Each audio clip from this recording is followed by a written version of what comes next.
Bom dia, alunos do primeiro ano. Semana passada, né, eu passei algumas atividades para vocês. Então, assim, dando continuidade ao que foi acordado, nós vamos fazer a correção e um debate sobre as questões que eu passei para vocês na última semana.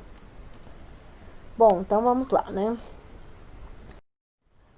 A primeira questão foi: explica o fenômeno conhecido como aquecimento global e suas consequências. Bom, o aquecimento global nada mais é do que o aumento, né, da temperatura do planeta, causado principalmente pelo CO2. O CO2 é um gás liberado, né, pelas indústrias e pelos automóveis.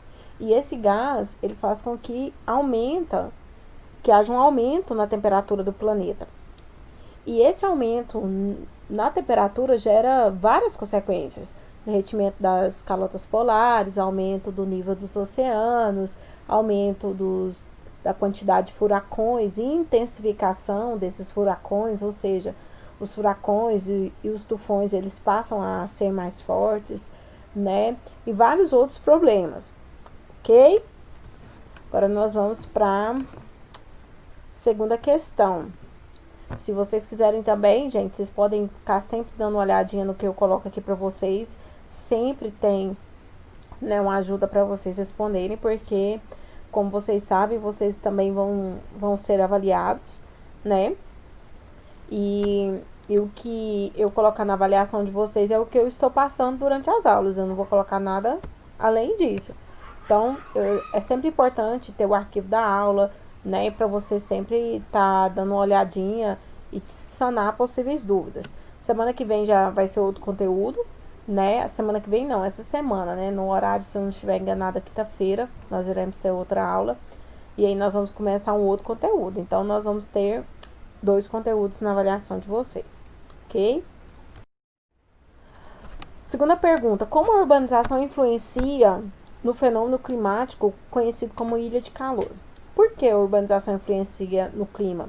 Porque a urbanização, ela traz algumas coisas, né, importantes. Por exemplo, aumento da questão das áreas que...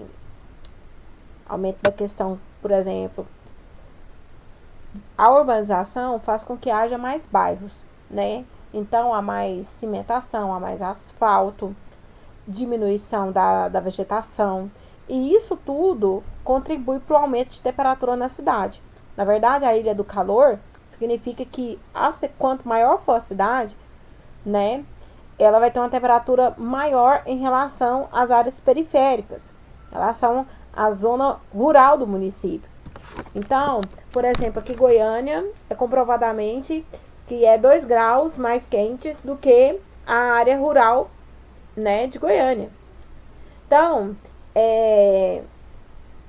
essa ilha de calor, ela é causada pela poluição, pelo aumento do número de veículos, pela retirada da vegetação, pelo aumento da área asfaltada e pela construção de grandes edifícios que acaba dificultando a circulação do ar, certo? Então, ilha de calor é o nome que se dá a um fenômeno climático que ocorre principalmente nas cidades, ou seja, são cidades que são quentes, né?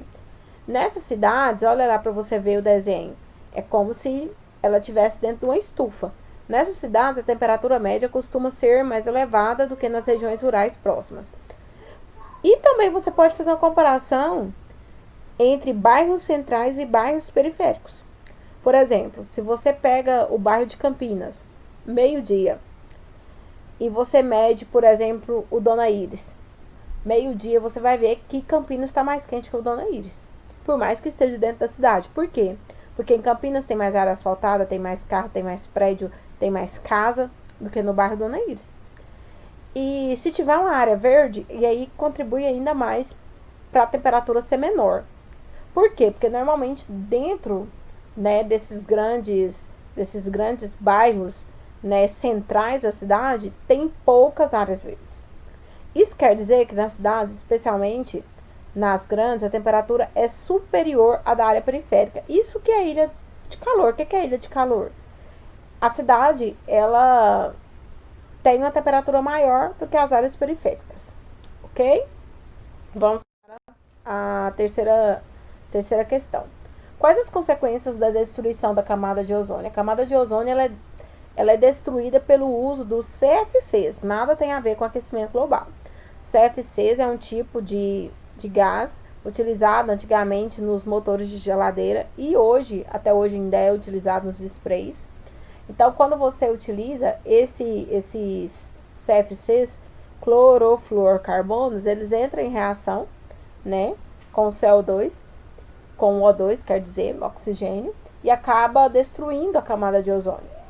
E isso faz com que os raios ultravioletas, eles ultrapassem, né, e entrem na nossa atmosfera com mais facilidade, trazendo várias doenças, como câncer de pele, aumento no caso de doença nos olhos, prejuízo nas colheitas, destruição de algas que produzem oxigênio nos ambientes aquáticos.